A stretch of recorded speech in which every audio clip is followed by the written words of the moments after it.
Hello, my dear bachcho, and welcome back. I know, your board exams are right around the corner. And this chapter, wave optics, it can look a little scary, right? All these waves and patterns. But listen to me, do not worry one bit.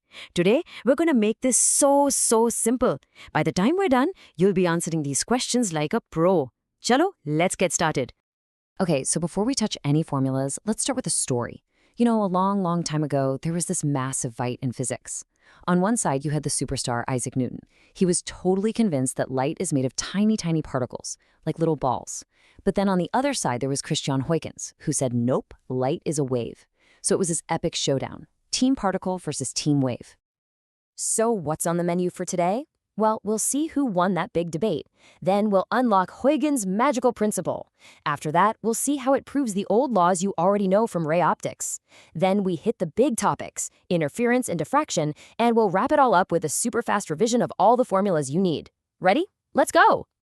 So, the big question is, who actually won? Was light a particle, or was it a wave?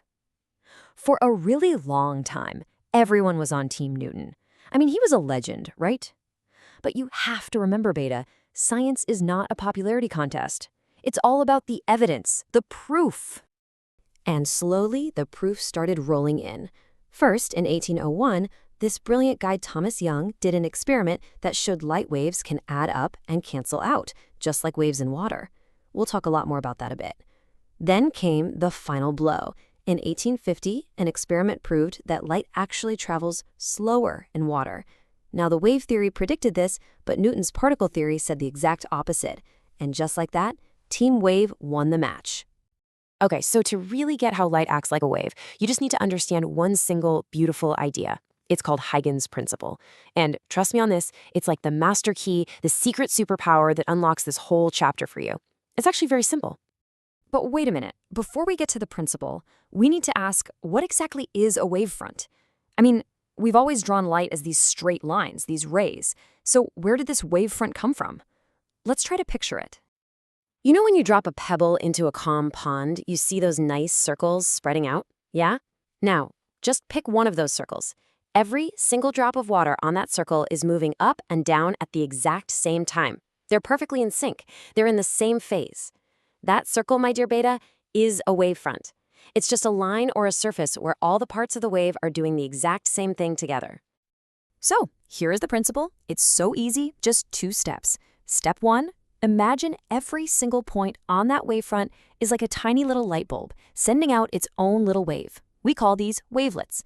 Step 2, to find out where the wave is going to be next, all you have to do is draw a new line that just kisses the edge of all those tiny wavelets. That's it. With just these 2 steps, you can predict how any wave will move. And now for the really cool part. Using just this simple idea, we can actually prove the laws of reflection and refraction. Yes, the same laws you studied in ray optics with sine I and sine R. This should really boost your confidence, Beta, because it shows how everything in physics is so beautifully connected. Okay, everyone, I need your full attention on this slide. This diagram is a huge favorite for board exams, so let's get it right.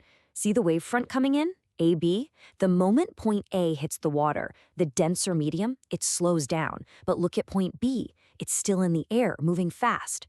So in the same amount of time, B travels a longer distance than A. This difference in speed forces the whole wavefront to turn, to bend. And that, my friend, is refraction.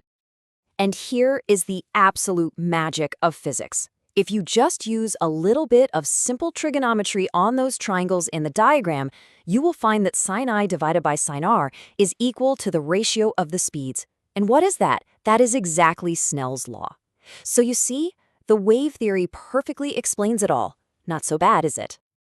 Now, let's get to the heart of this chapter, the main event, interference. This is what happens when 2 light waves meet. So what do you think? Do they just add up or do they cancel each other out? Well, the answer is they do both. And this leads to one of the most important experiments in the history of science. But there's a catch. To see this interference pattern clearly, you need something special. The 2 light sources must be coherent. What on earth does that mean?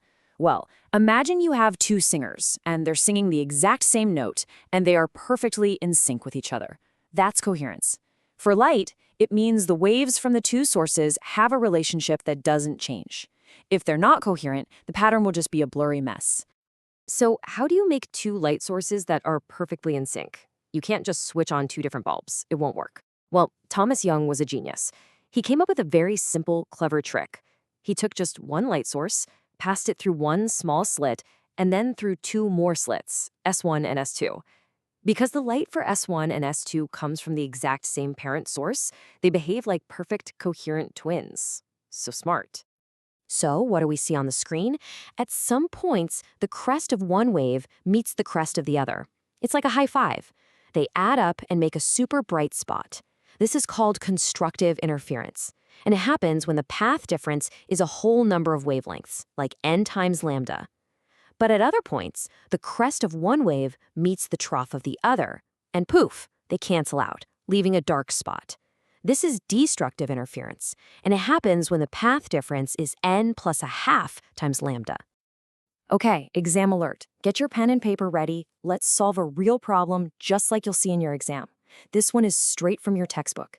They've given us the distance between the slits, little d, the distance to the screen, big D, and the location of the fourth bright fringe. We just have to find the wavelength, lambda. Come on, let's do this together. Right, first things first. Write down everything they've given you.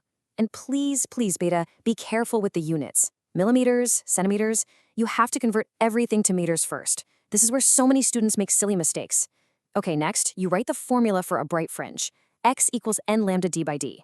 We need lambda, so we just shuffle the formula around a bit. Now put in the numbers, calculate carefully, and there's your answer. 600 nanometers. That's the color of yellow-orange light. See? You can totally do this. We are almost at the finish line. Just two last little topics. First up is diffraction. You know how you can hear someone talking around a corner, but you can't see them? Well, it turns out light does bend around corners, just a very tiny bit, and that bending is called diffraction. Then we'll look at polarization, which is basically a way to filter light, like a special gate that only lets certain light waves pass through. Okay, now take a good look at your screen. On the left, you see the pattern from interference with two slits. On the right is diffraction from a single slit.